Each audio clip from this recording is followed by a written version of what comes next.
விஜய் விஜய் என்றாரே வெற்றி தானே.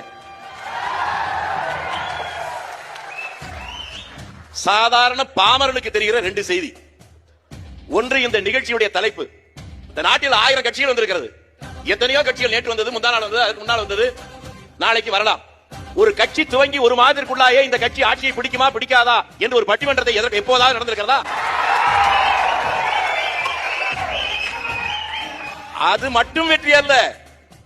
இந்த நிகழ்ச்சி எங்கே நடக்க வேண்டும் என்ற அறிவிப்பு வந்தது உங்களுக்கு தெரிகிறதா? அது ஏன் இடம் மாறி இங்கே வந்திருக்கிறது?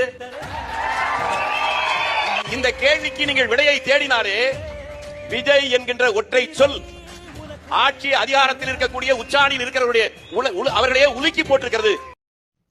தெளிவு அப்படின்னு சொல்லுவாங்க இல்லையா, அதுக்கான வீடியோ தான் இது. இது கொஞ்சம் பாருங்க. அதே மாதிரி தற்கூரின்னு சொல்லக்கூடாது.